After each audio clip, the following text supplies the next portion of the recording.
স্বাগতম জনাইছোঁ বন্ধুসকল মোৰ নতুন এটি ব্লগলৈ। আৰু বহুত দিন মই ব্লগ আপলোড কৰা নাছিলোঁ কিছু অসুবিধাৰ বাবে। তো আজি বন্ধুসকল গৈ আছোঁ গোলাঘাটলৈ। গোলাঘাটত দুটামান বজাৰ কৰিবলগীয়া আছে আৰু গাড়ীখন অলপ মেকানিকৰ ওচৰত দেখাবলগীয়া আছে। তো আহক বন্ধুসকল, আজিৰ ব্লগটো ইয়াৰ পৰাই আৰম্ভ কৰোঁ। তো গাড়ীখনৰ মানে প্ৰব্লেমটো কি, চেল্ফটো কেতিয়াবা নলয় আৰু মানে কি চেল্ফটোৱে বেয়া হৈছে নে বেটেৰীটোৱে বহিছে মই ধৰিব পৰা নাই। বেটেৰীটো আজি বেছি দিন হোৱা নাই মানে গাড়ীখনৰ সলোৱা। তো কিছুমানে কৈছে বোলে চেল্ফটো যদি কিবা বেয়া থাকে তো পটকৈ ষ্টাৰ্ট নহয় বুলি কৈছে। তো ৰানিঙততো বেটেৰীটো চাৰ্জ হৈয়ে থাকে গাড়ীখনৰ, আৰু ৰানিঙত চাৰ্জ হ'লেতো চেল্ফটো পটকেই লয়। কিন্তু এদিন যেতিয়া গাড়ীখন মানে বহাই থৈ দিওঁ তেতিয়া কি হয়, পটকৈ চেল্ফটো নলয়। আৰু এবাৰ দুবাৰ মাৰিলে চেল্ফটো নলয়, আকৌ যদি আধা ঘণ্টামান পিছত যদি গাড়ীখনৰ চেল্ফটো মাৰোঁ তেতিয়া পটকৈ ষ্টাৰ্ট হৈ যায়। সেইটো কি প্ৰব্লেম হৈছে তাকে গৈ আছোঁ মেকানিকৰ ওচৰত অলপ দেখাম। আৰু এতিয়া বন্ধুসকল আমি আহি পালোঁ মেকানিকৰ ওচৰত।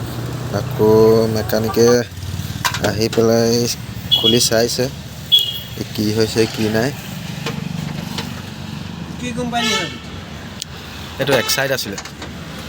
এইখিনিতে মেকানিক দাদাজন মোক সুধিলে যে বেটাৰী কোম্পানীটো কি কোম্পানী হয়। এয়া দাদা খুলি আছে, চেল্ফ য'ত আছে সেই জেগাটো খুলি আছে।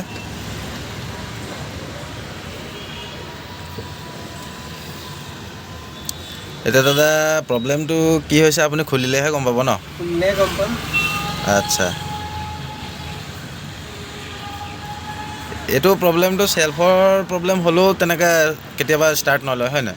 চেল্ফৰ প্ৰব্লেম হ'লেও হয়, বেটেৰীৰ কাৰণেও হয়। অঁ এতিয়া এবাৰ চেল্ফটো এবাৰ খুলি চাই লওঁ, অঁ নহ'লে আৰু বেটেৰী লগাব লাগিব।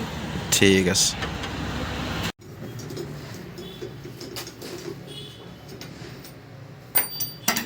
এবাৰ চেল্ফটো বনালে আপোনাৰ কিমান দিন যায়?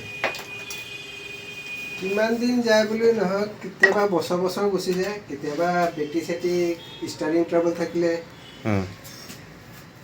এসপ্তাহটো বেয়া হৈ যায়।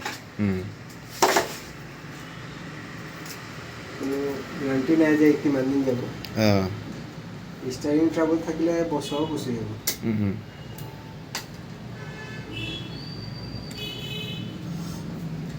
তেতিয়া মই আহি পালোঁ মোৰ বন্ধুৰ দোকানত, আৰু বন্ধুৰ দোকানলৈ আহি পেলাই দেখিলোঁ যে দুজন বন্ধু লগ পালোঁ। এইপিনে আছে মোৰ বন্ধু স্কুল লাইফৰ সমীৰ সিং, আৰু এইপিনে আছে জগজিৎ সিং। এটা কৰিবা মোৰ ভিডিঅ'বিলাক চাওঁ নাই? চাওঁ তই চাওঁ নাই মোৰ? চাওঁ। আচ্ছা ঠিক আছে। তোৰ দোকানৰ এইটো তোৰ কি দোকান হয়? কাৰ এক্সেচৰিজ ন? দোকানত কেনেকৈ চেলিং? ঠিক আছে। লগৰ হয় আৰু আহিলোঁ পটকৈ সোমালোঁ। তাৰপিছত ইও কাৰ এক্সেচৰিজ মানে বিকে ইয়াত, আৰু কিবা লাগিলে ইয়ালৈ আহিব পাৰে। কাৰ এক্সেচৰিজ ধৰক sound system, car accessories A to Z সব পাই ইয়াত। ফিটিং ইয়াতে হ'ব। ঠিক আছে। নতুন নতুন ব্লগ বনাইছোঁ, আশীৰ্বাদ কৰিবি আৰু লগত হয়। ভৱিষ্যতে